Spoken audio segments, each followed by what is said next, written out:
प्रिय विद्यार्थियों और मेरे दोस्तों,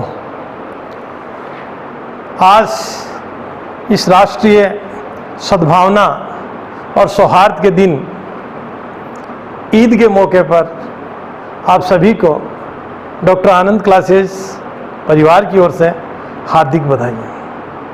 मित्रों, देश बहुत ही विकट परिस्थितियों से गुजर रहा है। लॉकडाउन स्टेज 4 में हम लोग हैं और इस समय हमें स्टे एट होम का पालन बड़ी कड़ाई से करते हुए अपने कार्यों को अंजाम देना है, राष्ट्रीय धर्म का निर्वाह करना है। इसी बीच मैं आप लोगों के लिए हम लोगों ने एक कोशिश की है कि कुछ ऐसे प्रश्न जो सैद्धांतिक दृष्टि से आपको एक प्रश्न के साथ कई प्रश्नों के राज खोलने वाले हों, एक श्रृंखला जो अभी बहुत ही छोटे स्तर पर हम लोग प्रारंभ करने जा रहे हैं और उसके बाद जो हमारी पहले से चली आ रही डॉक्टर आनंदीज 100 क्वेश्चन, उसको हम आगे बढ़ाएंगे। तो आइए चलते हैं, जो आप लोगों को हमने पीपीटीज के माध्यम से जो प्रश्न दिए हैं उन प्रश्नों की बात करते हैं। तो उन प्रश्नों के व्याख्यात्मक उत्तर जो हैं वो मैं आप लोगों के साथ अभी शेयर करने जा रहा हूं। तो पहला जो प्रश्न था कि मायड़ भाषा पर लिखी कविता मीठी गुड़ मीठी मिश्री मीठी जेड़ी खांड बोली मायड़ी तो मीठो राजस्थान गणगौरियारा गीत भूल्या गिंदड़ाली होली के हुयो दोरा का वासी भूलो मायड़ बोली। तो ये था कि ये कविता जो है किस कवि के द्वारा लिखी गई है। तो कविता के बोल एक बार फिर सुन लीजिए आप कि मायड़ भाषा पर लिखी कविता मीठी गुड़ मीठी मिश्री मीठी जेड़ी खांड बोली मायड़ी और मीठो राजस्थान गणगौरियारा गीत भूल्या गिंदड़ आली होली और के हुयो धोरा का वैसा भूले मायड़ बोली। मतलब राजस्थानी भाषा जो है अपनी मायड़ बोली है उसको वापस ओतप्रोत करने के लिए, प्रत्येक राजस्थानी के हृदय में जगाने के लिए जिस कवि ने इसको आगे बढ़ाया था उनका नाम है श्री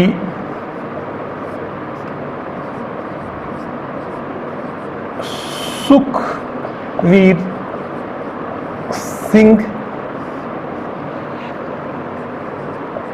कविया। तो श्री सुखवीर सिंह ने यह लिखी है मीठी खांड मीठी मिश्री मीठी मायड़ बोली। तो मतलब ये खांड से भी मीठी है, जिससे अपनापन आता है, अपनी बातों को हम कहते हैं। तो वो कौन है? सुखवीर सिंह जी कविया के द्वारा लिखी गई। अब दूसरा प्रश्न जो आप लोगों के लिए डाला गया हमने, उसकी पीपीटीज आपको मिल जाएगी। यहां सिर्फ हम उत्तरों के ऊपर व्याख्या कर रहे हैं, सिर्फ उत्तर। आज की पीपीटीज की पीपीटी नंबर 1,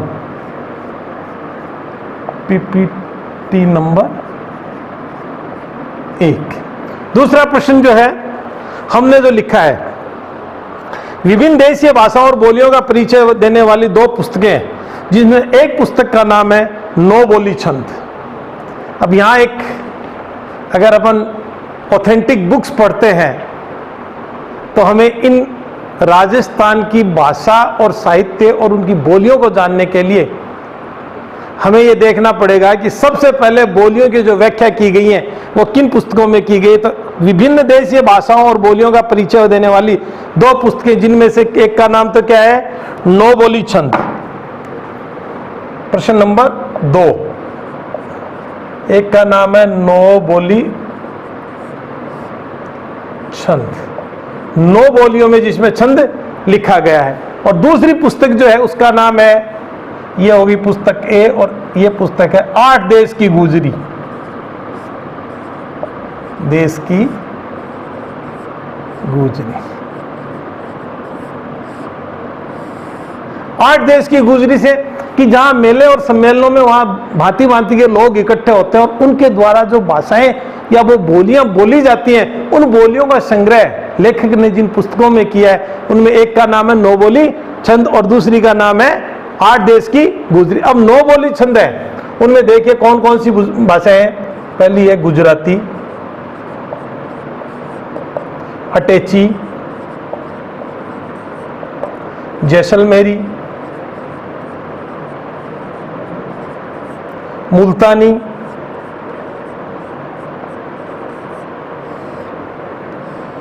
जैसलमेर, अटैची, गुजराती, मुल्तानी, और मुल्तानी के बाद में उत्तराधी, उत्तर दिशा में बोलने वाली उत्तराधी।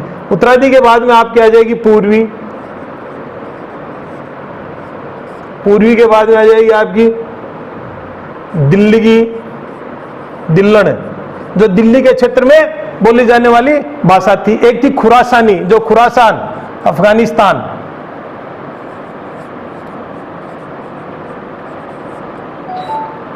ये भाषाओं के साथ एक नाम और आता है तेलगी, तो तेलंगाना की तरफ की तेलगी। तो 1 2 3 4 5 6 7 8 और 9, तो 9 बोली छंद, 9 बोलियों में लिखे जाने वाले छंदों की कल्पना इस पुस्तक में की गई है। 9 बोली छंद। फिर है 8 देश की गुजरी, इसमें देखिए कौन सी भाषाएं हैं? पंजाबी, ब्रज, मेवाती, लाहौरी, मेवाती, लाहौरी, मारवाड़ी,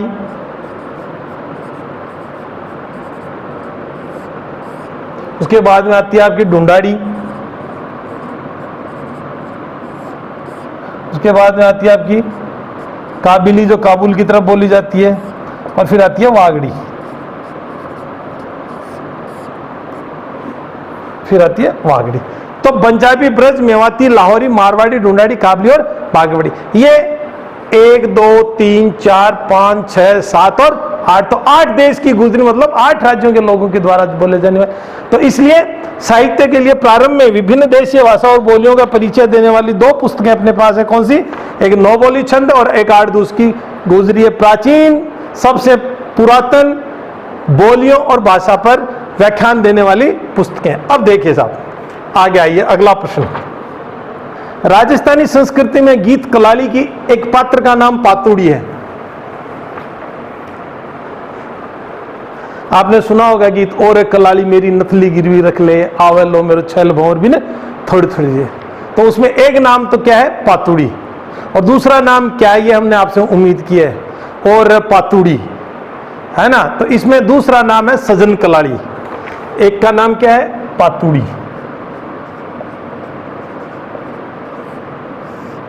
और दूसरी का नाम है सजन। और इन दोनों पुस्तकों का रेफरेंस जो है वो है रानी लक्ष्मी चुड़ावत। रानी लक्ष्मी चुड़ावत की जो पुस्तक है उनमें राजस्थानी संस्कृति का अथाह वर्णन किया गया, क्योंकि वो स्वयं एक राज परिवार से संबंध रखती थी। जो भी विद्यार्थियों के इसके बारे में ज्यादा जिज्ञासा है वो मैसेज के माध्यम से इसके ऊपर और जानकारी प्राप्त कर सकते। उसके बाद में चौथा प्रश्न, ये आ गया प्रश्न नंबर आपका 3। अब चौथा प्रश्न जो है वो है, संविधान सभा के प्रमुख नेताओं को जब चुना गया उनमें किसका नाम आता है? कामेश्वर प्रसाद सिंह का। तो कामेश्वर प्रसाद सिंह कहां के थे? दरभंगा। दरभंगा ये यहां के राजा थे, दरभंगा। और ये कहां पे पड़ता है? बिहार में। कहां पर है? बिहार में। और इनकी पार्टी कौन सी थी? All India land holders association. इनकी पार्टी थी all India land holders association. कौन? कामेश्वर प्रसाद सिंह। राजा कौन थे? जिनका नाम था कामेश प्रसाद सिंह। तो ये यहाँ के राजा थे। उसके बाद में अपना चौथा प्रश्न है, 5वां। डॉक्टर राजेंद्र प्रसाद के द्वारा संविधान सभा के अध्यक्ष पद हेतु एक डमी फॉर्म भरा गया था, एक ओरिजिनल फॉर्म भरा गया था। यहां एक प्रश्न बहुत इंटरेस्टिंग बन जाता है कि जब इनके 2 डमी फॉर्म भरे गए तो एक तो होता है प्रस्तावक और एक होता है समर्थक। एक तो होता है उनका प्रस्तावक और एक होता है उनका समर्थक। तो समर्थक तो कौन था और प्रस्तावक कौन था? तो उनका पहला प्रस्तावक थे आचार्य जे.बी. कृपलानी, पहले फोरम में। ये क्या थे उनके? जे.बी. कृपलानी उनके लिए थे प्रस्तावक। और इसका समर्थन किसने किया?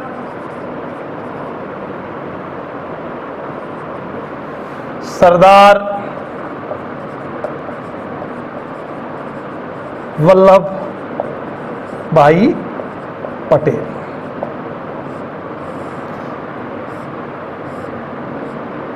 सरदार वल्लभ भाई पटेल।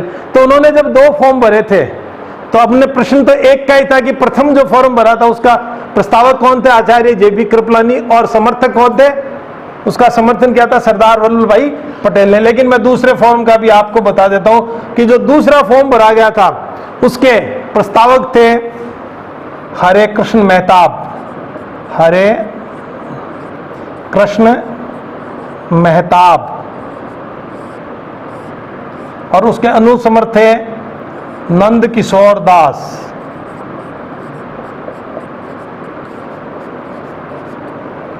उसका समर्थन किसने किया? ये प्रस्तावक थे और इन्होंने इसका क्या किया? समर्थन। तो इस प्रकार से 2 फॉर्म उनके रखे गए थे। दूसरा कोई फॉर्म ही नहीं भरा गया, इसलिए उन्हें संविधान सभा का निर्विरोध अध्यक्ष निर्वाचित कर दिया गया। तो फॉर्मेलिटी करने के लिए, औपचारिकता करने के लिए ये फॉर्म भरा गया। उसके बाद में आता है अगला प्रश्न आपका 6 नंबर। नेहरू के उद्देश्य प्रस्ताव को 22 जनवरी 1947 को उर्दू में किसके द्वारा वाचन किया गया था? तो जिनका जो उद्देश्य प्रस्ताव था, इंग्लिश हिंदी वर्जन तो आम बात थी, लेकिन सभा के समक्ष उर्दू में प्रस्तुत करने वाले कब? 22 जनवरी 1947 को। उनका नाम था मोहनलाल सक्सेना। मोहन लाल सक्सेना।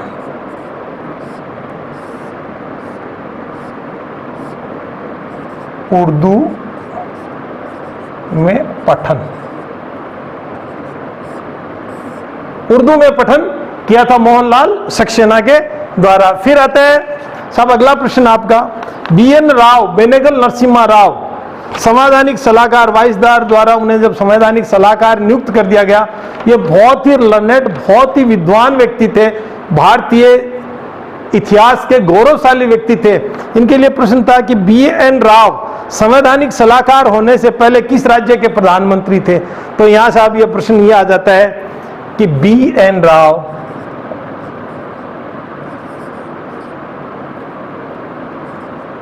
राव 1943 और 44 में जम्मू एंड कश्मीर राज्य के प्रधानमंत्री थे।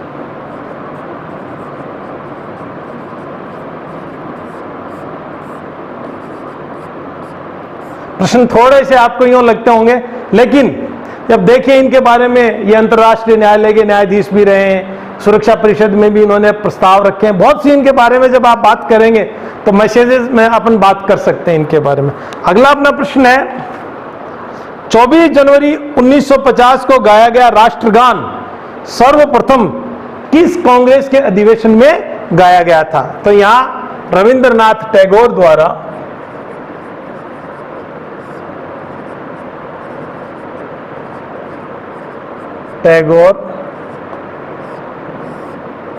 द्वारा कलकत्ता अधिवेशन, कांग्रेस का कौन सा अधिवेशन? कलकत्ता अधिवेशन। और कब हुआ था, कब गाया गया था? 27 दिसंबर 1911 को 52 सेकंड में इसको पूरा किया गया था। तो जनगण मन अधिनायक हिंदी में जब गाया गया, कब? 27 दिसंबर 1911 को कलकत्ता के कांग्रेस अधिवेशन में। हमारा राष्ट्रीय पशु ओजस्वी बाघ, पैंथर टाइगर को बचाने के लिए कौन सी परियोजना में किस वर्ष में चलाई गई थी? तो इनके लिए क्या चलाई गई थी? 1973 बाघ परियोजना।